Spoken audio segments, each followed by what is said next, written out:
Before we begin, a brief disclaimer. This podcast explores mysterious, paranormal, and sometimes controversial topics. The content presented is for entertainment and informational purposes only.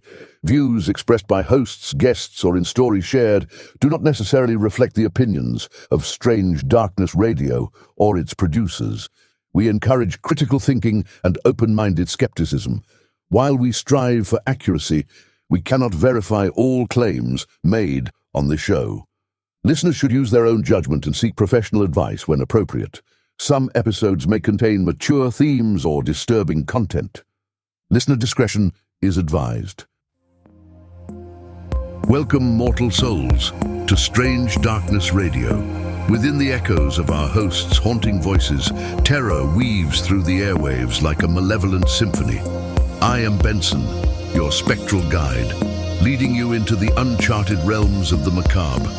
Brace yourself for a descent into a paranormal abyss with hosts Bobby Washington, Carolyn Grey, and Amy Tydeman.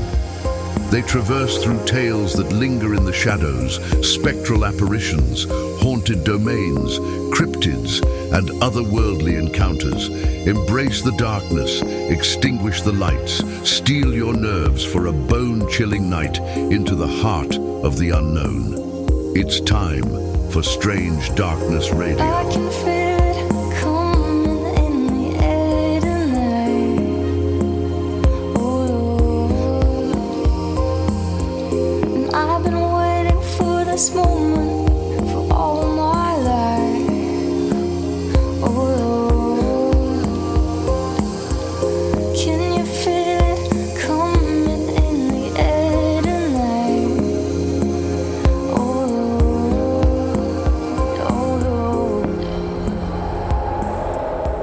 Welcome back for another episode of Strange Darkness Radio.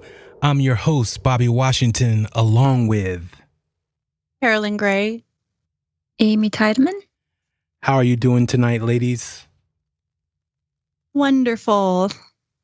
Pretty good. Doing A-okay. How are you, Bobby? I'm doing great. Amy, thanks for asking how am I doing. That's amazing. It doesn't happen too often. I'm gonna have to remember that because all this time we've been skipping over asking how you're doing. So I'm trying Have we really? We have. We never ask Bobby how he's doing. He asked us how we're doing, and then I think I mentioned a couple episodes ago that we never ask. We answer, and then we ignore him.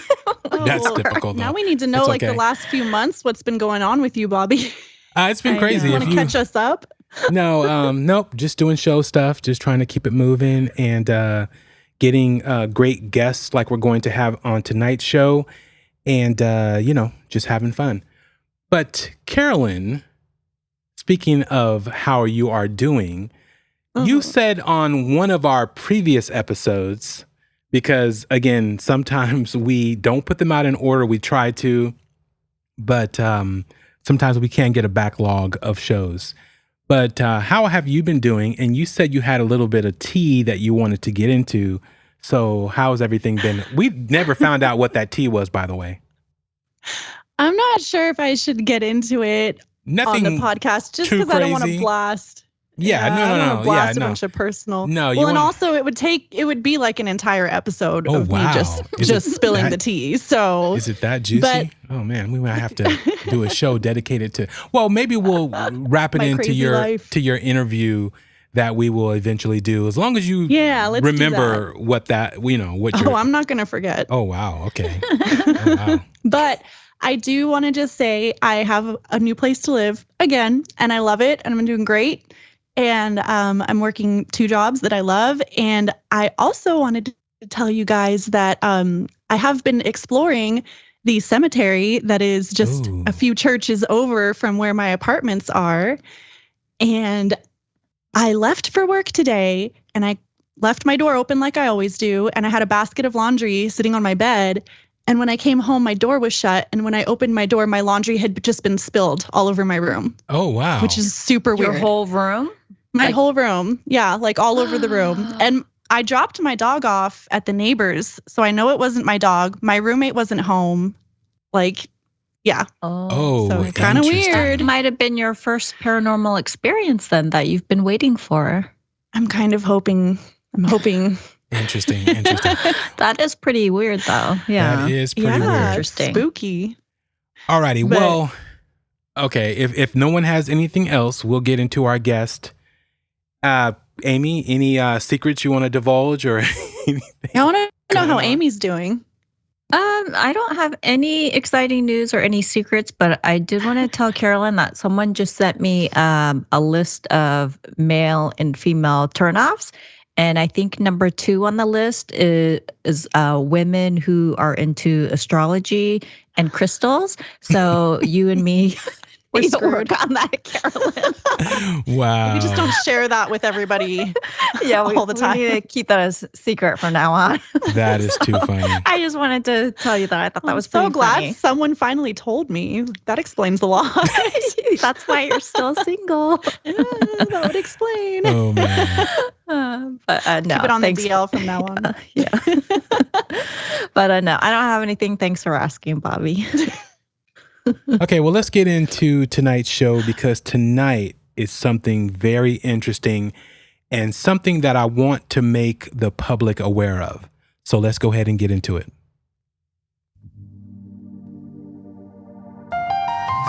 Welcome to Strange Darkness Radio, where we explore the mysterious and often unsettling phenomena that lurk in the shadows of our world.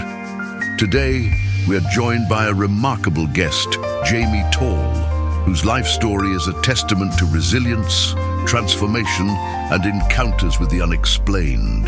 Jamie's journey has been marked by extraordinary challenges and experiences. From a traumatic upbringing and years of addiction to her work as a recovery advocate and influencer, Jamie has walked a path few can imagine. As a certified recovery coach and owner of a medical massage business focusing on trauma-informed care, she has dedicated herself to supporting those affected by addiction, prostitution, and trafficking. But Jamie's story doesn't end there. Her life has also been touched by the paranormal, adding another layer of intrigue to her already compelling narrative. These unexplained experiences have shaped her worldview and contribute to her unique perspective on life's mysteries.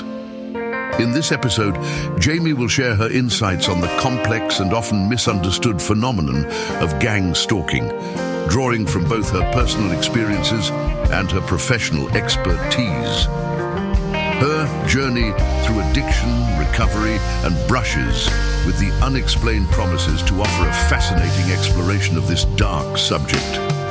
Join us as we delve into the world of gang stalking with Jamie Tall and uncover the truths hidden within this strange darkness, guided by someone who has faced both earthly and otherworldly challenges.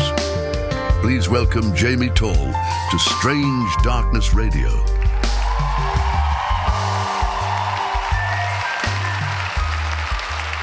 Jamie, welcome to Strange Darkness Radio. How are you doing tonight?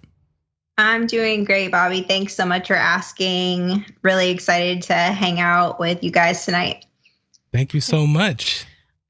Yeah, welcome to the show. I'm really excited for this topic. I'm going to let Bobby start us out, but I just wanted to say really quick that I have heard of gang stalking before, but never relating to the paranormal. Like it's always been, cops harassing someone or gangs or maybe cults. So I'm really interested to hear your story. And I also just want to say that I didn't know that about the recovery work that you do. And I appreciate that because that strikes a personal note with me as well. So that's awesome. Thank you. Yeah. So Jamie, let us know about your recovery work and about what you do, because you're an owner and operator of multiple businesses. So give us some information on that.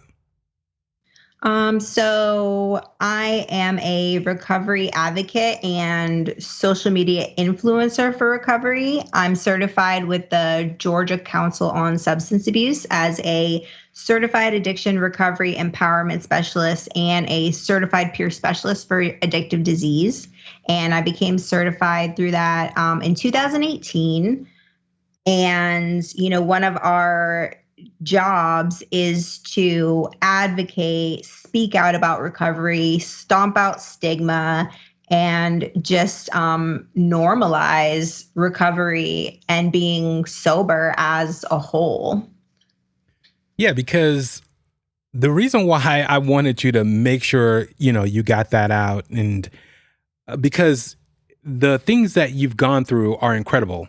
And if a person would see you today, they probably wouldn't believe what you half of the things that you've experienced and gone through, because unfortunately, a lot of people who experience addiction to let alone a severe level, but even a mild level, don't, or I shouldn't say don't, but it's very hard for them to bounce back, let alone make it through, and let alone, come out to where, yes, you have the mental scars and the anguish and everything that goes with it, but you don't find too many people in the situation as yourself, as far as being an owner, being, in social media the way you have. You have thousands of listeners that are on YouTube, TikTok, Facebook, and you bring all the things you've been through on your sleeve. And most people can, especially in your situation, they can hide from it and not disclose what they've been through.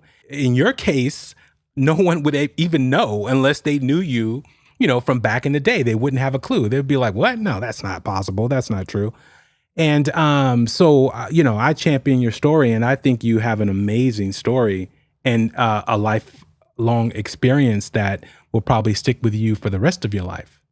Yeah, absolutely. And I'm just grateful to be able to give back to people and to help pull other people out of the fire. And, I did, before I became a recovery coach, so I came into recovery in 2015, and I kind of came on my own. I was kind of voluntold by a judge. It was like, okay, if you fail another drug test, you're going to prison for the next 4 years. And I was like, well, I don't know how to pass a drug test. So I'm going to need to do something different. And that was when I went into a sober living. I just celebrated 9 years free from meth definitely. And opiate addiction, which happens to be, taking out our people, our world. Oh, yeah. So.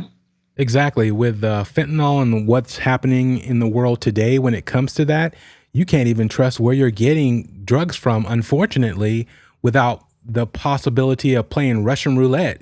Drugs within themselves are dangerous, but let alone with what they're using to cut these drugs with lately has just been incredibly crazy. And it's unfortunate because it's an addiction. It is a medical issue. So with you going through all of this, how did gangstalking come into light for you?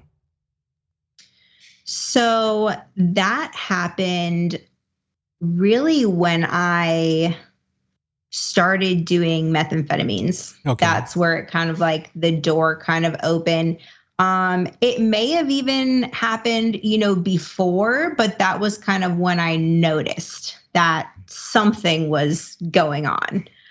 So, I went through cycles of all different drugs. I started using drugs when I was 17 years old and went through all of the phases. I did your high school drugs. I did your, raver, got a little bit into the bar scene with the cocaine, right? Yeah. But then it wasn't until I got into methamphetamines that I started to see a different world and a different group of people. And so this actually started here in Georgia. And I remember one day I was standing outside, and this is, at a very vulnerable point in my life because I had just had my daughter. I was addicted to pain pills when I had her. And the state gave custody to my mom, which thank God, right?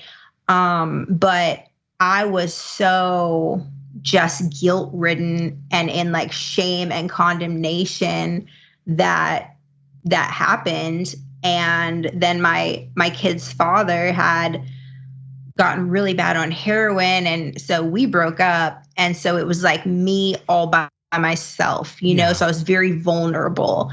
And I was literally outside and these two guys drove by. And I remember they were in a pickup truck. And this one guy was like, "Oh, I'm so-and-so, we'll call him Bobby Lee. I'm Bobby Lee." And, Don't say Bobby, but no, I'm just joking. Okay. Not the Bobby Lee. Robbie. How about Robbie? Robbie Lee. I'm Robbie Lee. We're going to go to my house and party. Do you want to come? Yeah. And it was like an instant setup, right? Because I'm in this vulnerable place. Wow. Yeah, sure. So like I end up going, and like they just had drugs upon drugs upon drugs, and it was like weeks went by, days went by, like all this time went by, and I didn't even realize like how long I was there for, right? Mm-hmm. And had kind of learned, met some of their friends and stuff, and then went back home and was dating this other guy and met some of his friends. And, then I started introducing my friends to the other friends, right? And they were all acting like they didn't know each other. Like it's their first time meeting, right? Wow. Come to find out they were actually related and they actually knew each other already. Oh, that's creepy. Yeah. So it was very, like a very plot. weird. Like they were plotting this. Yeah, it's like they were gaslighting you or something. What was the reason? Do you think it's like to coerce you into just, I mean, what's the purpose of doing something like that? I feel like it has to do with control and stalking. These guys it was like I would be at one person's house, right? Say I'm at Robbie Lee's house, and I got a phone call and someone would leave me a voicemail, and I wouldn't know the number that the voicemail came from, but they would leave a voicemail, and basically I could hear my conversation with me and whoever I was with. Yeah. But that was it. It was just those, me and the other person. So how is this other number like recording my conversation on the voicemail if they weren't there? It was very strange. And just things started happening. Like I would go to a gas station, and I was with this guy and he was like super high on meth and addicted to the ding ding machines. And he would always make me go. And he would be like, "You have to have faith. We're going to hit the jackpot." Okay. First I have to ask really quick. What is the ding ding machines? Just the where you like put the money in and you pull the slot machine. It's like slot machines. Okay. Yes. Got it. In gas stations, but the ones in gas stations. Yeah, we don't have that in California. Maybe that's in Nevada. Oh, for real? Yeah. That's interesting though. We just have lottery tickets. Wait, I swear, don't they have it at the Hard Rock gas station? Have you been to the Hard Rock Casino? No, I don't. I swear they've got casinos. slot machines at that gas station. They probably do. But It's probably on the grounds, like the Indian grounds. They're probably able to. Oh, yeah. to So have they that. would be allowed to have that. Yeah, because I believe they have it in Nevada also. Oh, yeah. Anyway, sorry, Jamie. I think legally you're not supposed to, air quotes, make money on those machines, but I think in certain places you can, Yeah.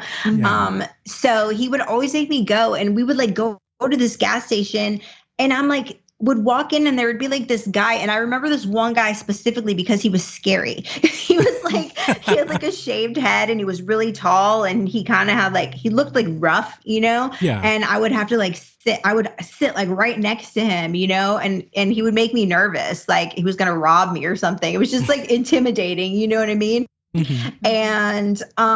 And so then, we would leave, and the guy that I was with, he would like point stuff out. He would be like, "Yeah, like, don't you see them over here? Like they're pumping gas, but they're really not pumping gas. Like he would call it like street theater." Yeah. Basically, like so he was people making you who were aware just of placed. it. He was making you aware of what was happening. Yes. making me aware of it. Yes. And so I would be like, that's weird. Why? And then, but I'm high, right? I'm just like, whatever, just go with it. Right. Yeah. And, so he'd be like, okay, let's go to this other gas station, go to the next gas station. If that same weird, scary dude wasn't at the ding ding machine at that gas station. Are you serious? Like, same guy. Like, Sounds like something from the Truman Show, or like, what's that other one where they're in a simulation and the husbands are all tricking their wives, and that's so like Stepford Wives or something. No, it's That's the a little one with different, Harry but- Styles. It's like a new. Oh, don't worry, darling. Yeah. Yeah, It does sound creepy. like that. Do you think like this was your boyfriend was in, or I don't know if I'm jumping too far ahead, but was he involved in this? That you said, you started doing meth and started noticing this. I know that the other people did not like him and they were mad that he was making me aware of things. Now, for him to make me aware of things doesn't mean that he was good per se. Yeah. But he definitely opened my eyes to some things that were going on. Mm. Well, and then were you the only person in your group that they were kind of putting these performances on for, or were there other people in the group that were also kind of in your same position? So I know that there were some other women that would come through this house, this one specific house in Loganville where this Robbie Lee lived. And so but we would never be there together. Like we would be there like on separate days, and I remember that this guy and one of the other guys would refer to the women jokingly, like they would say like, our girl. Oh. Or even in a weirder sense, I heard them say, yeah, she's kind of like a concubine. Oh my goodness.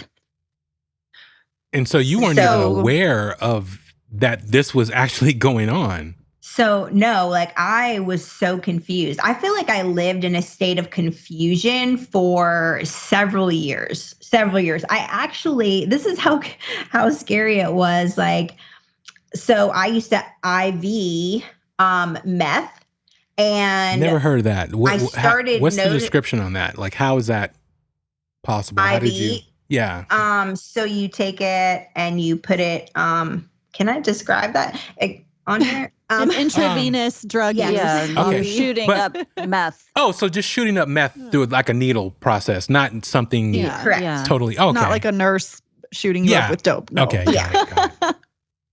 Yeah. So that was how like they would like make these shots up for me, you know what I mean? And be like, yeah, just do this. Well, I got so freaked out by these people that I stopped doing it that way. Like I would just pretend to do it. Just watch because they were always like on their computers or like had headphones in. I remember this one house that I was at. It was so wild. It was almost like I was in this house, and this house was wild. It was full of witchcraft and orgies, and they were like trafficking women. The dad was dying of hep C. It was insane there. And I felt like every time I went over there, there was like another piece of my mom's furniture over there. Like, wait, my mom has that same dresser. When did you get that? You know what I mean? It was so strange. It was really weird. And I just couldn't explain it. Right. And then like, I would say something like, say I said something slang. I don't know. What's that slang word that they keep trying to use right now? Cat. You know the one I'm talking about? There's so many new terminologies. Yeah. Gaslighting. Demure, I have no clue. Demure, right? Like that one that they're trying to use Mindful. now, like demure. Yeah. Like I would be, say for example, I said that, right? I'd be like, oh, that's demure. Yeah. I would have a conversation with someone else and they would be like, oh, that's demure. And I would be like, that's weird. Like mimicking your words back to you. Yes. Right. But it would be like with someone I didn't even talk to. So it's like, it was almost like everyone could hear my conversation. And I felt like that a lot of times, because if I got mad and say I was talking smack about somebody, which I did one time, actually I probably did several times, several times, because these guys would really like make me mad. You know what I mean? Because they would just do messed up stuff to me. They would give me drugs and I would pass out, and then I would wake up and I would be, naked or in some weird, position So or this whatever. is when this is a portion when they say concubine, they're probably multiple people you're being intimate with, but you don't have no clue that that's happening. But to them, they know that that's happening. Right. Yeah. Yes. And I can tell you trafficked. one specific time that scared the living crap out of me. And it would be like whenever they would give me like a shot, and it would instantly like make me nervous and scared. And it was just supposed to be me and one person in that room, right? It's me and just one person.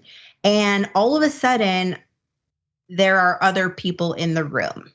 And I'm like clearly very nervous. You know what I mean? And the guy would say like, oh, well, just come lay down over here. And, you just take your clothes off and lay down in the bed. You'll be okay. And it was so weird. And when I tell you, I would see people say up against the walls, you know what I mean? But they would be like, I would see like a guy and it would look like he was wearing some kind of like black kind of robe and like black hood. And then there would be like another person and then like another one next to it. And and then I would like lay down. And this one time specifically, I was so terrified. I remember the guy, and we're like in the bed and he's got one hand here on my shoulder. He's got another hand, say on my other shoulder. Yeah. And I feel somebody touching my leg. Oh, wow. And I'm just like, oh my goodness, like what is going on? And this is not a human that's in the room with you guys, because there's only one person that's in the bed with you. Correct. Wow. It's so weird because I was literally just last night listening to a story that actually happened. It happened in England somewhere, like let's say London. And it was late at night and there was like this entire bus full of people just on like a normal bus route, public transportation. And the bus was stopped by these people who were wearing these black hooded robes. And these witnesses like went to the police later, but basically these people somehow got onto the bus. The bus driver doesn't remember opening the door for them, but they somehow were just suddenly on the bus, and they put everyone on the bus into some kind of like a hypnotic trance. And one girl who was hiding behind a seat managed to like escape out of the bus and go call the police. And when the police showed up, everyone was the black hooded figures were gone, but all the people on the bus were still just sitting there in like this weird trance-like state. And it's just so bizarre, like the similarities in your story and that.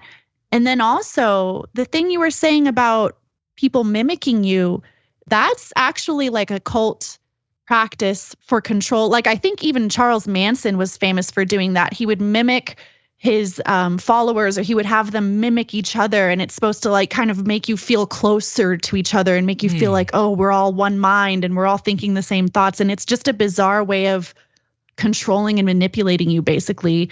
So I just wonder what your thoughts are on that. Like, do you think that's why they were doing it, just to kind of get you into this weird state of mind of just feeling like you don't even control your own thoughts, or like feeling like everyone's on the same page as you? Or like, what do you think the purpose was of all that? I feel like it was definitely a control thing. I don't know that they were trying to feel closer to me in that sense, but I feel like it was like to try to make me confused so that I wouldn't know what was going on. Because I mean, I tried to tell people like something is going on, but I was scared to talk. Like when I came into sober living, I didn't talk for like 2 months. Wow. I did not talk because I was so terrified like that they were going to hear me. You know what I mean? Wow. It was like very traumatic. And then people would say like, people might think like, well, why didn't you just leave? Mhm. Well, I was addicted to these drugs, you know what I mean? And sometimes I would leave, you know what I mean? Or I would say I wanted to leave and they would say like, oh, sure, you can leave. And then like shake a pill bottle at me if you want to, you know what I mean? And Yeah. it's like, and then I would just sit back down, or I would go home, for a couple days. And then, they would call me, you know what I mean? Oh, we got this. Do you want to come over? And it was just like, just this cycle. But it was so weird because even at my mom's house, when I wasn't even around them, it was almost like the weird activity was worse. Yeah. So that like, it was like they tried to like torment me when I was there even more so that I would like go just want to leave. But guess what? I didn't have a car. I didn't have a job. I didn't have any money. And I only knew this group of people that, didn't know each other, air quotes. And these are all guys, related. right? You have no female interaction in this process. These are all men. There were some females, very few times that we were in the same room together. Yeah. We were so very much strange. pitted against each other. Like all the women like didn't like me. Mhm. They didn't like me. And I don't know, what that reason was, if that was like a thing. It was also they probably didn't want you building like a relationship with each other and like kind of getting each other out of this situation or making you Exactly. realize what's going on. I honestly I thought all the women were in on it. And I do believe there was one or two that were. But it wasn't until like towards the end when I was at this house in Loganville, and then there was like one of the other girls happened to be there. She was detoxing off heroin, and so the guy went and got her, some heroin so she wouldn't be sick. And she was like nodded out in his bed, and I heard him like kissing her and touching her and like saying like he loved her and stuff. And I was like, oh my goodness, that's what he does to me. Like, you know what I mean? Mhm. And it's just, it was just so weird. And there would be like other people. I can remember one specific time when somebody else came over and they asked me if I wanted to go somewhere or whatever. And I was like, well, wait, I have to go ask Rob, because Robbie was like kind of the one who was like over me. Like he kind of had like, you could say, the vested interest in me. Yeah. And so I was like, well, let me go ask him if it's okay if I go. And he's like, well, I'm Robbie. And I was like, what? Like, Yeah. You know what I'm saying? It's like, That is so weird. it's so weird, but it's like, you just never know who you're talking to, Yeah. or like who's really there. It was just the strangest things. And I saw so many like supernatural things. And these guys, like, they would go like deer hunting at night in this place, which I thought was so strange, but they would never come back with deer, but come back and there would be like blood all in the, in the trunk of like, Oh my goodness. but never a deer, Yeah. but there was deer heads, in the house, which was also another strange thing. Cause I felt like they were like, I don't know if there was like, I had this whole like thing, Some like, are they occult type- putting people's souls in there? Yeah. So Wow. did these people have jobs or were they drug dealers? What did they do? They all lived together in this house and then just brought different women? So there were several houses, but in this one particular neighborhood, which was the main place that I was, there was like a couple guys like in that neighborhood. So, and then the other, houses were not far away. My mom's house was only 30 minutes from there. So, in my mom's house, there was like 6 or 7 different people, and I know for a fact that a couple of them, they had a devil's Bible and they would do like satanic rituals. The neighborhood that my mom lived in, this is so strange. So the neighborhood that we lived in, now this was in 2008. We moved from Florida. We had lived in Georgia when I was in elementary school, right? So this is 30 years later, right? We literally moved into the same neighborhood that I grew up in, Wow. which was very strange. And then in that neighborhood, I can tell you when I lived there from 2008 till probably 2012 or 13, there was at least 10 people who attempted or did commit suicide. One of them was my sister. God. Oh, wow. Mhm. Sorry to hear that.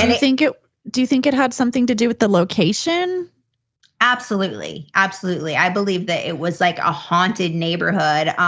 When I was talking, me and Bobby were talking, the first time I was telling him that me and my sister and brother all saw this one dog, like this hound at the same time. And we were all in different locations in the neighborhood. That's And it was weird. like this one. Yeah, dog, that could have been hound. a devil hound or a demon dog. Yeah, hounds do have some kind of like a symbolic meaning in the occult, don't they? Like they have something to do with death or something. Like a hellhound or something I've heard of. Yeah, But what Bobby just said. Jamie, let me ask you so this question, strange. only because I know the audience is like, Bobby, why didn't you ask? So this is not due to, drug-related psychosis and, just the prolonged use of meth, and you're in and out. And I'm going to say no, just based upon what your recall is like, how detailed you are with your information, and just talking to you to understand like how deep this really goes and what you saw, for a fact occurred. Because a lot of people will say, well, you were on drugs, so therefore, how can you really remember anything, let alone, recall it? Because your recall is incredible. I can't remember what I did last week.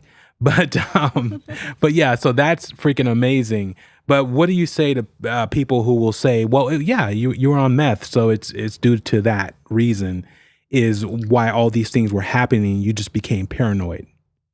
yeah, I mean, for a long time, I thought that too. I was very confused. Like, what is this stuff that I'm seeing? Why do I hear people in a room when there's only two of us here? But the evidence, like the voicemails that I got, and the fact that, let's get into meth. Okay, meth is actually in the Bible, and it is pharmakeia. Okay, it is called pharmakeia in the Bible, which is witchcraft, which opens the veil. So when you participate in witchcraft, you're opening veils, right? So, okay, like say religious people or people of faith, when they fast, okay? So they fast to get closer to God, right? They fast from food, they fast from whatever they're doing. Yeah. When you are on meth, you do not sleep, you do not eat. So in a sense, you are fasting for the kingdom of darkness. Yeah. Right? So pulling you closer that way. It literally tears the veil. So you can actually you are closer into the spiritual realm and seeing things that you would not normally be able to see. It opens you up to things like that, right? And you could say, that maybe I was crazy. I went into in and out of detox and mental institutions 8 different times. Yeah. Because I was like, I keep seeing these things. This keeps happening. The problem was that when I would get out, I would feel better. I would look better. I would be better, right? Because of course, drugs do have an effect, right? Sure. I can't tell you that every single thing that I saw, the whole entire time I was high was or was not real, right? Yeah. Except that, you know what I mean? Like when I would get out, that the same stuff was going on. Yeah. The same stuff was going on. You And saw it when you were high, like then when you you saw were it when you were clean. not. Exactly. That's incredible. Right. Wow. Right. Okay. And for me, the confirmation came from for me actually, when I came into sober living.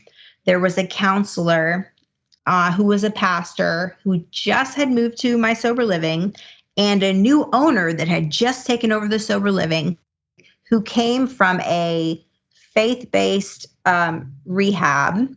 And I told them, what had happened to me. And unlike everybody else, they looked at me and said, "Oh, we see that all the time." Oh, wow. Yeah. Really? You're not crazy. Yeah. We see that. We see that all the time. We've dealt with this. Okay. We're going to help you. So they knew how to deal with it, and they were stuff. familiar with those tactics and what was actually happening to you. Absolutely. Yes. With the kind of people that were doing this. And then when I started speaking out about it, when I had my YouTube channel, I mean, I've got a video with, I don't know, maybe 60,000 views on it about gangstalking with me and another girl. And I can't tell you the tens of thousands of comments and emails that I get with people sharing their stories. Wow. And it's the same exact thing. And there's a lot of different things. There's actually research, there's MK Ultra was one of the things, which was like a CIA brainwashing kind of like experiment that they supposedly ended. But other agencies, also use it, like the military, like different sects of secret societies, like Freemasonry, also uses it. And so, and let's not even get into the Illuminati, right? So no, that's very true. That's very true. Well, let's take a break, and when we come back, all the experiences that you just talked about, I want to get into same topic, but from the paranormal perspective of what you were seeing and what was happening through this whole process. So we'll take a quick break, and we'll be right back. Are you ready to step into the shadows? Welcome to Strange Darkness Radio, where the supernatural isn't just a mystery, it's our obsession. Join Bobby Washington, Amy Tydeman, and Carolyn Grey as they journey into the unknown, uncovering chilling tales of haunted houses, UFOs, and creatures lurking in the dark. We explore the eerie corners of reality that most fear to tread. Broadcasting on iHeartRadio, Strange Darkness Radio invites you to become part of a growing community that thrives on the strange and unexplained. Whether you're a skeptic or a believer, our spine-tingling stories and intriguing insights will haunt your thoughts long after the episode ends. Don't just listen, dare to immerse yourself in the darkness. Subscribe now on iHeartRadio, follow us on Instagram at Strange Darkness Radio, and share your own encounters with the paranormal at 916-7413032. Strange Darkness Radio. Are you brave enough to tune in?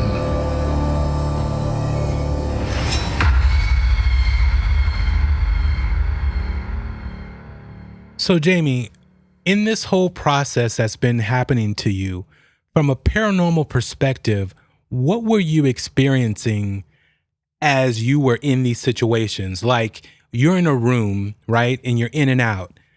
Have you ever seen any type of demonic or just presence of an entity that you could not explain? Absolutely. One house that I was in that had it was these two sisters, and they were both Black witches. And so when I was there, I was like dating one guy, and we were in his room, and we were laying down, and we were kind of like messing around, and all of a sudden I saw, it looked like someone opened a door, but it was in like the wall. It was like the wall moved. And I was like, I see someone. Like, what is that? Like, I'm naked. This is weird, Yeah. And he's like, no. He's like, it's just, they're just watching. Oh, snap. Like, what?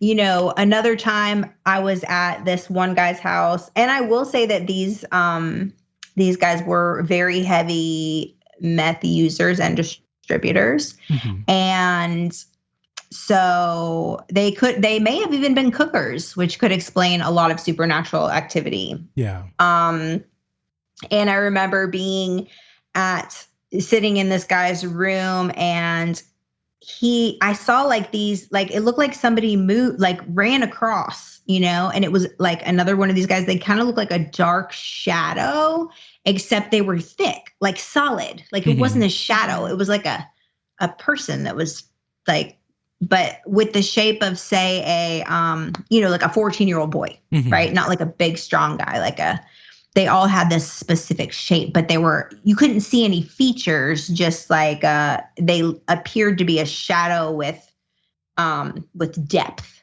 to them. And I'm looking, because I'm like, am I just seeing that? And then I see the guy, and he's making like hand signals, like, right? I'm just like waving him along, like, wait a second. Like to the shadow person? Yes. Like signaling the shadow person? Yeah. That's bizarre. So do you think that, I mean, first of all, it makes sense, meth in particular, but like any drug users are going to kind of be like like a prime target for negative entities, negative energy, demonic spirits, or whatever you want to call it.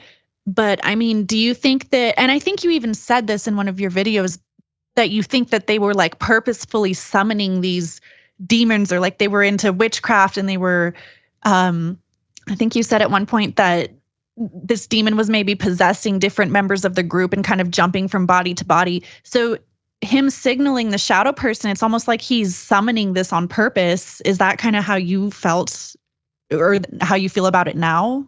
I mean, for sure. I believe that they were doing some type of occultish, like a ritual, something ritualistic, something or other. It was very strange. You could see them. It was almost like they would go right through the walls, It was like the walls and like the ceiling were almost like you could just stick your head right out of it. You know what I mean? Like it was almost like transparent, like it wasn't solid, but there's other things too, when I was in this, the house, where the two black witches were, I had a journal, and I would journal in this. And one day I opened up this journal, and it had the word Emmanuel written in it.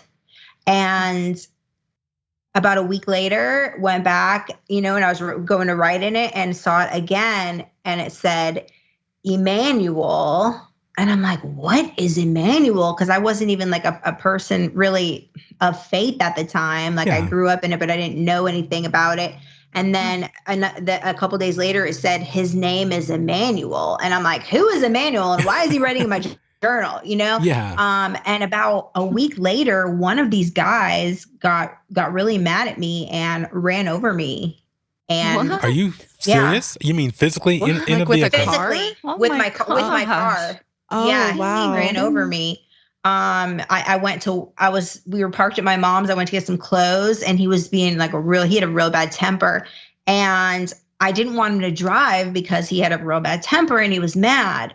So I went to walk across the car, like to the driver's side in front of the car, and he stepped on the gas, and he literally ran into my house. Oh, wow. And I was in front of the car, and then he took me and threw me in the car and took off with me. And my mom, like the neighborhood, like called the police, and everybody thought I was dead. It was really crazy. And so like I ended up going home after that. Right. Like I went home, and the cops came and all this stuff, and I didn't press charges on the guy or anything, because I was just so confused. They were like, did he do this on purpose? And I'm like, no, he's my boyfriend. Why would he do that on purpose? And they're like, do you see the skid marks in the driveway? Yeah, because exactly. Yeah. You're going through your addiction, so you're definitely going to stick up for him. So right. Well, you were probably scared too. And confused. So confused. Yeah. Like I didn't know. And so, I ended up being at my mom's house for like 2-3 weeks right after this happened. And somebody, another person from the neighborhood came up to me and showed me in a Bible, Emmanuel, Emmanuel, his name is Emmanuel, God with us, from out of like the book of Isaiah. And I was like, oh my goodness, like God was Trying to talk to you. trying to get me out of that place, you know? And that guy brought up That could be. yeah, I believe that. God, like this guy brought a whole different. I mean, he was definitely a warlock for sure, but had this like crazy knowledge of the Bible, which I didn't have. And he would do things. He could do things like he could make the clouds move. Like he could make pictures in the clouds. He was an artist. This guy, I thought he was so fascinating, right? The devil comes in as an angel of light, they say. He was tall. He was handsome. He had big muscles. He had a big... Just all the check marks. Hey, the devil knows how to put packages together so that way women are enticed. Make them appealing. Yes, go for the nerd, the quiet nerd who is, on the computer. The nice guy. Yes, nice guys get a bad rap. Right. Oh God. Yes. Bobby always says that. Yes.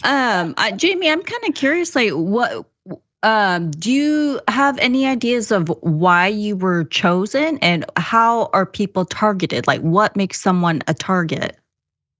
So what I believe in my experience now with the things that I know now, I believe that people are targeted due to their position during the end times as part of,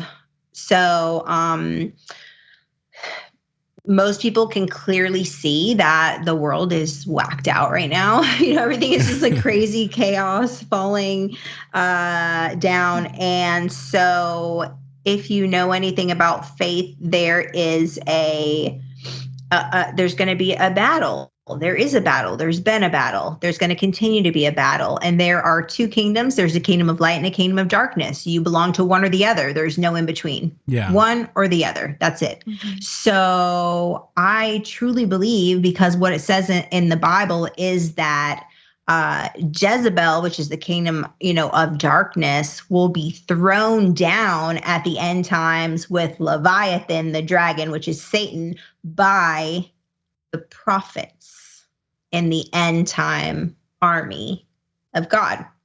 And interesting thing about prophetic people is they are seers. So they can see, or they have, discernment, wisdom that not a lot of people can have. They have extreme resilience because they go through a very hard crushing during their lifelong training. And that is what I believe. I believe that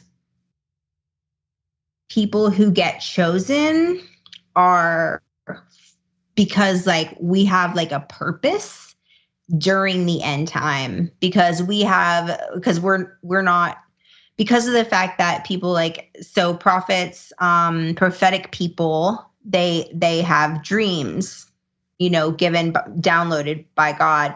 They have, visions, they get words of knowledge, they get supernatural wisdom, and they know how to fight in spiritual warfare. They know how to do deliverance, which is casting out demons, which is, something that I have been trained in now. And so I just believe that targeted people, some people think it's because maybe they know too much, right? Or maybe it was a social experiment. Could be that too, but still coming to the fact that there are only two kingdoms. So it has to either be for one or the other. Yeah. Right. And you believe that you have been chosen in this whole process because you've literally gone through hell on earth. Yes. So yes, I believe that you get chosen, from the beginning. I believe that, like, I've literally seen, when this stuff started happening, I started seeing these weird entities in my mom's house. And it was before I even got like really bad. I was still like a weekend meth user, right? Yeah. In the very, very beginning. I don't know what that is, but I'll take it. It's Casual light. meth user. Yeah. Right. That was in like the first month, right? Yeah. And I started seeing these weird entities. I got them on my camera, on my phone, and everything. And you know what they were doing? They were reading my journals. Oh, wow. Oh, you saw them reading I your journals? saw them. Do you still have like the photos and videos of all of this? Oh. When I came into recovery, I left everything from my addiction. I did not bring one piece of that with me. Yeah. Oh, Not Good. one piece. Good riddance. Yeah. Yeah. But literally, that's what they do. Like demons, they study you. That's how they know what makes you tick. Is Yeah. it because they like are trying? Oh, sorry, Amy. No, go ahead, finish. Go ahead, finish. Well, do you think it's like they're trying to almost turn you into like a spy for them or something? Or they're just trying to corrupt people to bring more onto their side? Or is it like you had to go through these things in order to heal and then be able to help other people? Or like all of the above? Like, what do you think is the purpose of it? I don't think they're trying to get anybody to switch sides, because that's very, very low chances. Once God appoints you for something, you're appointed for it. You can try to fight it. It won't go well for you. But like, I believe it's because they study you so that they know you. They can mimic. That's like a military tactic, Well, right? yeah, Know your enemy. Yeah, and how I'm looking at it is you're actually one of the chosen ones. So they're dragging you basically to hell with all these things they're throwing at you to, one, break your spirit, and two, to break you. So have you done any possession on how to remove possession? Have you done any of that by any chance? Deliverance? Absolutely. I do it all the time. Yeah. So the counselor I was telling you about, that was at the Sober Living, I did a 4.5-year discipleship with him. And he was a prophet and he had very much a spirit of Elijah. So he was like the forerunner, repent, turn away, he was amazing. His name was Pastor Ricky. I owe like so much to him. He passed away in 2020. Oh, wow. And then I studied under these apostles that I still study under for deliverance ministry and to be trained in ministry. And then also I'm a part of a church, and there are a couple other organizations that I work with. And yeah, I mean, I actually have done deliverance on my own son before. Oh, wow. When my son got, he was being tormented. He had so much stuff going on. I mean, he was using drugs. You couldn't get him to go into the grocery store without him having a whole panic attack. He was always angry, tearing his walls up, and he kept cutting himself. And I knew, like, this is demonic. You know what I mean? Like, yes, like he has mental health stuff. Okay, so I'm not discrediting anybody who has mental health stuff or doctored or medication at all. So I just want to say that. But I knew that there was something else. Plus, he went through everything that I went through. You know what I mean? He was there. So, one day he had carved words into his chest. He had carved my fault into his chest. And so I went to one of my churches. There's a church called Dawsonville Church of Christ. It's North Georgia Revival. They've been having supernatural revival for over 6 years. And I went there and I got a prayer cloth and had the prayer team pray with me. And they said, I told them what was going on. They said, okay, take this cloth. You're going to go, when you see your son, the Holy Spirit is going to tell you what to do with it. And I saw him and I put it on his chest and I just started calling out all these, different demons and, spirit of suicide, and then coming at it with, you will live and not die, like that's in the Bible, Yeah. So taking out the demon, putting in the word of truth. And literally, I'm telling you, 3 days later, he called me and he was like, Mom, I just had my 3rd job interview. I got a job working at Waffle House. Yeah. Like, Good. I mean, it was total turnaround. Night and day. Total turnaround. And it was incredible. Like, and that's like, I'm just so grateful for that experience, like to be able to do that, for my son. But yeah, I do it all the time. Actually, I did it on a friend today. Mm-hmm. A friend, actually, I talked to a friend. We've had 2 deaths here in Athens. Both people worked for my friend's recovery organization. Oh, I'm sorry about And that. so, both overdoses. Both people who work in recovery have significant clean time, know exactly what to do, And she was overridden with this. I could see it. She had it like, it was like yoked around her neck. It was just condemnation, like the spirit of guilt and shame and condemnation. And she was blaming herself. And she's not even really like a believer, like she, you know what I mean? Yeah. But she's so broken, and she's like, I'm not okay. I don't know what to do. And I said, well, will you please just let me pray for you? Like, God loves you. Like he doesn't want you to feel this way. You're taking on this responsibility. And I told her like exactly what was going through her mind and everything. Like the Lord just told me. And she was like, oh my goodness, yes, that's exactly it. And I was like, okay, just let me pray for you. And we started like renouncing things and binding things and casting things out. And she was like, oh my goodness, like I feel so much better. Like I could see it like around her throat. It was like it was terrible. Wow, that is totally incredible. And this is very well, obviously your calling, to be put in this situation to help, all these people like you're doing, let alone your own son. That's just remarkable. So how is your mom through all of this, based upon she's been going through this roller coaster ride and especially seeing it, when you see something happening to a loved one and you want to be able to try to pull them out of something.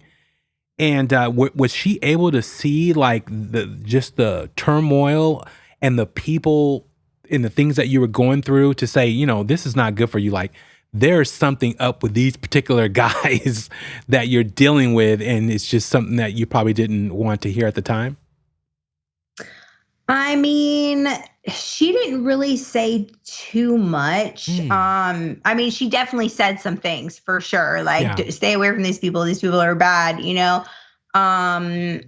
but my father had died in 2006. And so all of this happened like very shortly after that. So I think she was still trying to deal with that. And then mind you, she's raising my children because I am out, you know what I mean? Out on the West Side over here, like she's got a lot on her plate. My sister also was in active addiction and we all lived there. You know what I mean? So it was just, so she had a lot going on. Yeah. She had a lot going on. I remember one time when she found my needles, I had been hiding them in a garbage bag in my room. And I just remember her coming like in my room and like grabbing my wrists, and she could see like the marks all over my arms, and her just saying like, I'm not going to let you die like this, and,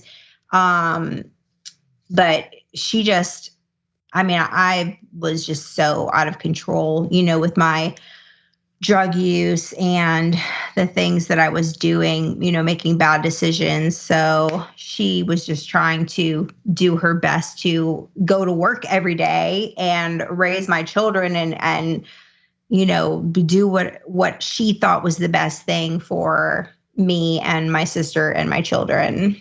Well, throughout this process, you must have had your guardian angel over you watching and praying, for your recovery and turnaround, because at the end of the day, yes, you were going through it. Yes, you saw some of the most horrific and evil things being played out and happening to you, but there had to have been something on you to bring you to this point. For all these years, for you to survive all of that, with your faculties intact, your body, your mind, just everything. Let's go ahead and take a break. But when we come back from the break, you did tell me a story that I do want you to tell people about the guy you dated who said he was God. Yes. To all our devoted listeners out there, we want to extend a heartfelt thank you for tuning in and joining us on our eerie adventures into the unknown. Your support makes each episode of Strange Darkness Radio even more thrilling. Do you have a spooky encounter or bone-chilling tale to share? Don't keep it to yourself. Call our Strange Darkness Radio hotline at 916-741-3032 or drop us an email at strangedarknessradio@gmail.com to be featured on the show. Your story could send shivers down our listeners' spines. Stay connected with us on social media for exclusive updates and behind-the-scenes content. Follow us on Instagram at Strange Darkness Radio, X at SD Radio. And remember, whether you're commuting, unwinding at home, or braving the darkness of the night, you can listen to Strange Darkness Radio on Apple Podcasts, Spotify, YouTube, or wherever you get your podcasts. Let's journey into the unknown together, if you dare.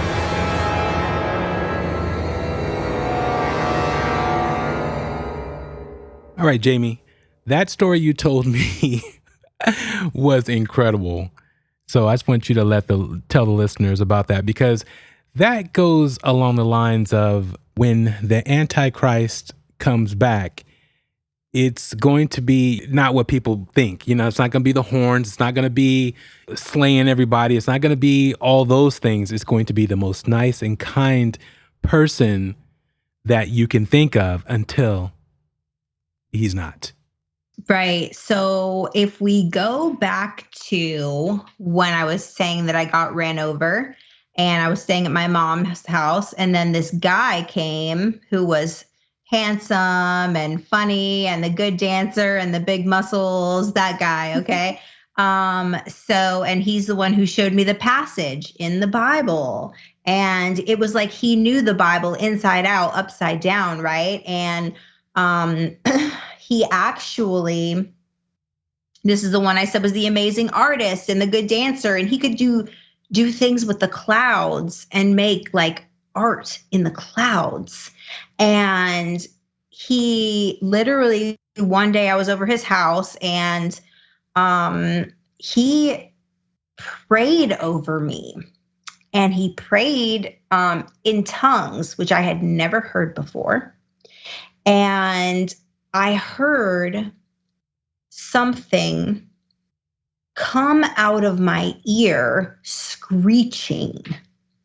And it said this specific word, which is called pistis, which is actually, I don't know if it's Greek or Hebrew, but it's in the Bible for when Jesus heals the demoniac, when he casts the demons out. And I didn't know that for like 3 years later. I was just like, what does this word mean?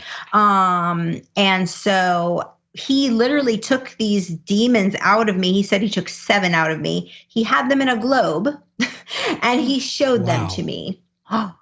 And literally was like, this is this. And I felt so off. I mean, I was like dizzy. I didn't feel right. I'm like, I think you took too much out. There's something, you might need to put one back in. Something just, I don't feel right. Now I know that that's a normal symptom of deliverance. But at the time, you know, I thought there was something so weird. So this guy, to me, I was like, he's like my savior. I owe him my life. You know, he just took all these demons out of me. And what happened was he didn't just take demons out of me. I'll tell you that I told you I lived in a state of confusion. Yeah. I told you that these guys would tell me this, and I would just be like, what? Like so confused. Well, from that day when he had taken those demons out of me, I had a memory. And I had a clarity. It was like something happened in my brain. And I was like, oh, I should go home and check on my kids. Yeah. What am I doing over here? You know, like I literally, like, it was like I woke up. Mm-hmm. Like I literally woke up. And then, you know, of course, so I wanted to marry him. I wanted to be with him forever. Like he saved my life, and he was handsome and had all these, you know, other things. Right. And like, I just just wanted to be with him so badly. And he would do meth and he would teach me about things. He taught me about reptilians, and he taught me about what different demons looked like. He taught me about mind control spirits, which look like an octopus. They have tentacles that stick to people. And he would draw them out for me and show me, like, this is what this is. This is what this is. One day I saw this other guy like blink sideways, and he was like, reptilian, see? You know, like, it was so wild, you know what I mean? But then he started telling me, you know, he started using the Bible to kind of like condemn me. Like he would say specific things, and he would say that this meant this. But even though I didn't have a huge scriptural knowledge, I still knew the heart of God. Yeah.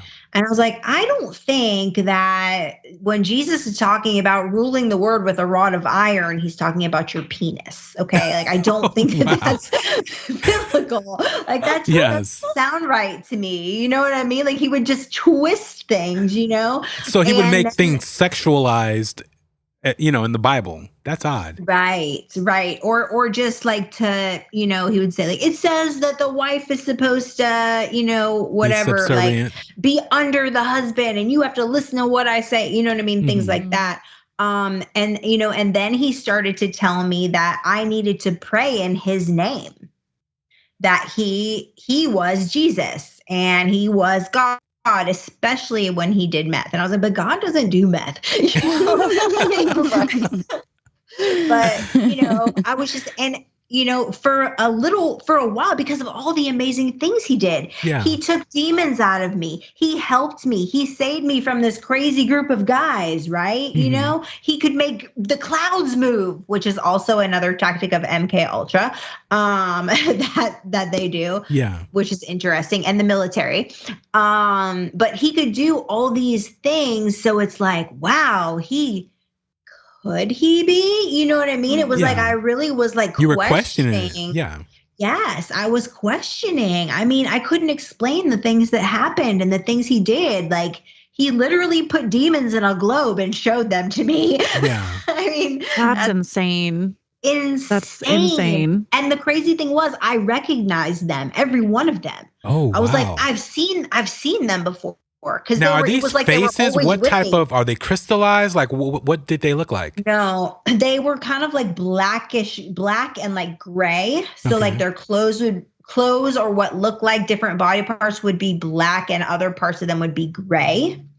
Like, say, their face or different things, like depending on which one it was. But these specific ones looked like dark figures, almost like people, but not people. Like, but miniaturized, because you said they were in a jar.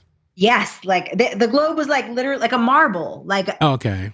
Yes. Oh, so I see. So you can look. Yeah. So you can look into the marble and see these particular entities that were inside. Yes. Wow. You could see them. Yes. And then when I saw them, I was like, wait, I know I've seen that before. I've seen that before. Oh, because they've been walking around with you. It's like your entourage attached to you for however long, you know? And so, it was very believable that he could be. I wonder, could those have been some of the attachments that you were seeing and that those other guys probably put on you or were around during these times that all these things were happening to you? Because they say when you do drugs, one, you open yourself up to, because your vibrations are extremely lowered for entities and things to come in. So let alone if someone's doing dark magic or witchcraft on you, you are far more susceptible to becoming possessed, in the sense of those attachments are actually in control. Because just like there are times when you're having these sexual acts with these guys, they might have been totally in control and being consensual in these situations, because you may not have actually been in control. Absolutely. Because when we have, you know, entities like that running us, we're basically like puppets. Yeah. You know, we're highly influenced, and depending on the level of the, you know, entity, whatever it is, the more power they have over you. Yes. So how the hell did you get out of all this, let alone being the miraculous and marvelous woman that you are today? How were you able to escape this whole, and let alone the guy who says he's Jesus or God? So he ended up actually going to jail. Supposedly, he ended up going to jail. And then, I got another one of those weird voicemail messages with some other guy and like heard him talking. It was really strange. So I don't know if he was in jail, if he was not in jail. I just know he went away. I ended up divorcing him. You were married to this guy. Huh? You married this guy. I married him. Oh, wow. Yes. I mean, I was committed. Yes. Oh, exactly. He saved me. Oh, yeah. That's miraculous. And it's so funny how demonic and evil things will show you the bright side of things. That's how they get you to, it's the shiny object. You wave it in front of you, whether it's drugs, whether it's money, whether it's just manipulation in the sense of, let me, this cloud right there, watch me spell your name with it. That would blow anyone's mind, right? Can I tell you something so interesting about the clouds? I continuously saw this one thing in the clouds all the time. And I couldn't figure out what it was, but I'm like, it looks like it spells sex backwards. It was like XES, right? And I'm like, why do I see this everywhere? Yes. What is this, right? Now, coming to know what I know now, it is actually the number of the Antichrist. Oh, wow. And so XES. In the Bible, it's not really an X. It's, written in Hebrew. Oh, okay. But it looks like an X and then an E, and it has it looks kind of like a serpent attached to it. And then it's like this. And if you look it up, the number of the Antichrist in the Bible, you will see it. And Google search it or whatever. And is 666, and that's 666. That's what I saw in the clouds all the time when I was with that guy. That's creepy. To me, you talk about gangstalking, that group of guys that you were with, you were actually in that. You were in it. It wasn't that it was a group that was around you and you didn't want to be abducted by them. You were actually in it, Mm-hmm. Yeah. And well, that's, what they keep you captive with, right? Yeah. I mean, it was, for me, it was the drugs, you know what I mean? The drugs. And then also like, I didn't know anybody else except for them. I literally didn't know anybody else except for them. They're isolated. They isolate you. Yes. You have any questions, Amy? So, you've been quiet all night. Are you talking to me, Bobby? Yes. Uh-huh. Oh, yeah. No, I did actually want to ask Jamie. So after you went into recovery, you have not seen any signs of being targeted or gang stalking, like that all stopped? Or do you still kind of see things happening? So I moved an hour away. I can tell you that. So how I essentially, and I didn't even answer this, how I kind of got out of it. I told you I, had to go in front of a judge because I got arrested. I say I got rescued, and I went to jail. And it was very strange because the last time I went to jail and the first time I went to jail were both in the same place, both for 20 days. It was like the same people were there the first time and the last time. It was very supernatural. Oh, wow. And while I was in jail, the main guy who had the vested interest in me at the house in Loganville died. Oh. So when I got out, I didn't have any place to go per se, right? You know what I mean? Yes. Like I like, as far as like back, I mean, there were other ones, but like his house was the one it was like the place, the main place, right? So I couch surfed here to there. Still the same weird stuff, the same weird people when I got out of jail. But I was only out of jail a short period of time before I went into sober living. And then went to sober living an hour away. And, you know, started working with the pastor. And I can tell you that none of them really like tried to mess with me back then. I can tell you that more than ever in the last year, they, even maybe the last couple of years, like 2 years, 3 years, they have tried reaching out to me, the ones who are still alive. Several of them died. Wow. Weird, strange deaths. One hung himself. One got a brain aneurysm randomly. Oh, wow. One overdosed. Like, it just, you know what I mean? So very interesting how that happened. Yeah. So yeah, I don't know. Like, I would say that, like, if anybody like is surveillancing me now, they have a very boring life. There's nothing exciting going on over here.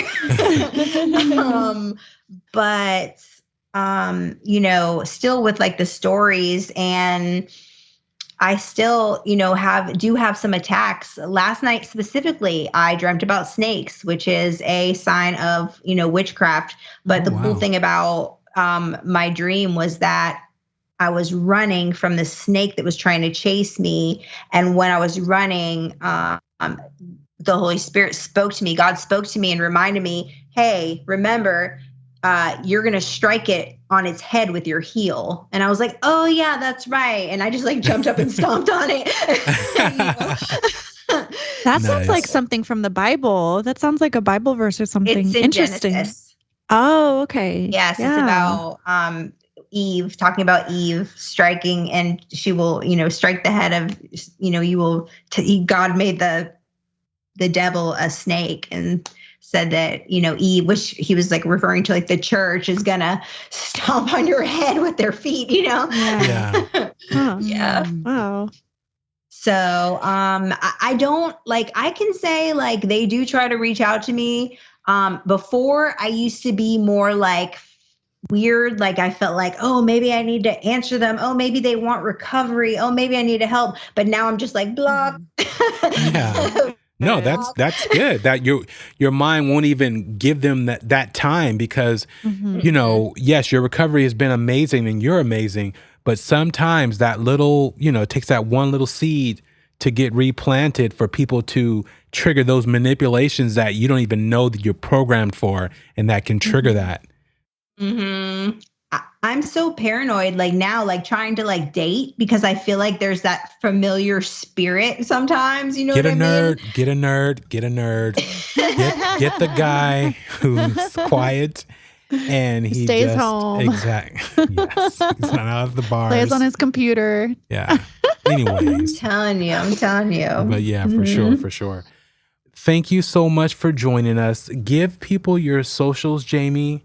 Do you remember your socials? If not, they will be in the show description for sure. But she is very popular on YouTube. So I suggest you guys go watch all her videos, Facebook, follow. And then Instagram and TikTok. It's all at Jamie Tall. Oh, okay. On every platform. She is not hiding, people. And it's just, you know, you're telling your story is incredible, because again, at the end of the day, you don't have to. But I just love that you're compelled to, and show people the other side of once you make it through, you know, the gauntlet. And just, you know, I want to thank you, and can't wait for the book. So the book should be, because it has to be a bestseller when you do release this book. I'm telling you, you need to be working on a book. So everybody keeps telling me that. Yes, yeah, I probably do need to. For sure. Yeah. Ladies, any last questions for tonight? I don't have any questions, but I really just want to say, Jamie, what an inspiration. The fact that you are an open book and talking about addiction and the stigma associated with addiction, I really respect that, and I thank you for that. So yeah, it was really great to meet you and talk to you. Thank you. Thank you for making me feel so welcome. Oh yeah, no, thank you. When I sneak a Twix, I don't tell people I've done that. So I'll be like, no, I didn't eat sugar today. But so The shame. the shame. Yes. Carolyn, any last questions? Well, I mean, you kind of already did say this, but maybe just for people who are struggling with addiction or struggling with, even gang stalking and some of the things that you've been through, what advice would you give to them? I would tell them definitely to get connected in any sense. So if it's addiction, get connected, whether you go to a 12-step meeting, you reach out to a recovery coach. There is a CARES warm line. You can look up on Google, just CARES warm line. And for people who are in active addiction, please test your drugs. Please test your drugs. Definitely. There are fentanyl test kits, and you can get naloxone for free mailed right to your house. So please do that. If you are in gang stalking, the fear and the intimidation can be so overwhelming. So I just want to encourage you to believe, to pray, to push closer to God, to close any doors that is leading people into you with this.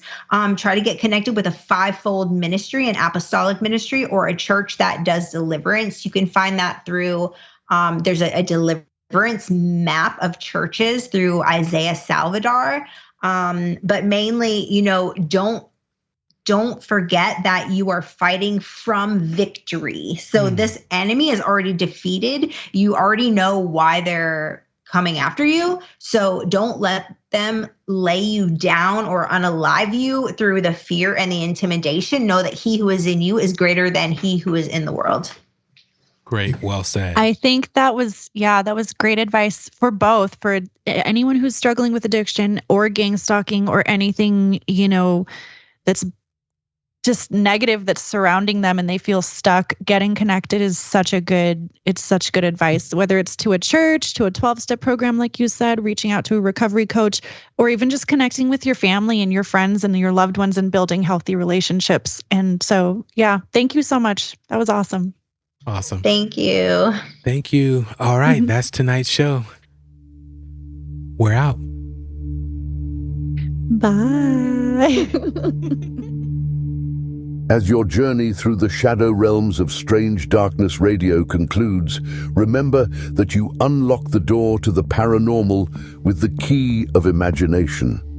Beyond it lies another dimension, a dimension of eerie soundscapes, chilling sights, and the profound depths of the mind. You're venturing into a land of both haunting shadows and tangible substance, where the ethereal meets the corporeal, and ideas take on a spectral form. You've just crossed over into the Strange Darkness Radio Zone.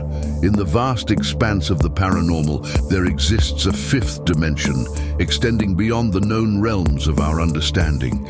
It is a dimension vast as the cosmos and eternal as infinity, a mysterious terrain between the illumination of light and the depths of shadow. This is the middle ground between the empirical and the supernatural, where fears fester in the pit of humanity's soul and knowledge ascends to its zenith. Welcome to the dimension of imagination, an area we dub the Strange Darkness Radio Zone. As you conclude your journey with us, remember that you're departing this peculiar zone, a place where reality intertwines with the surreal. Be cautious as you step out, for you may find that the boundaries between the normal and the paranormal blur, leaving you forever in the lingering embrace of the unknown. Until next time, farewell from the depths of the Strange Darkness Radio Zone.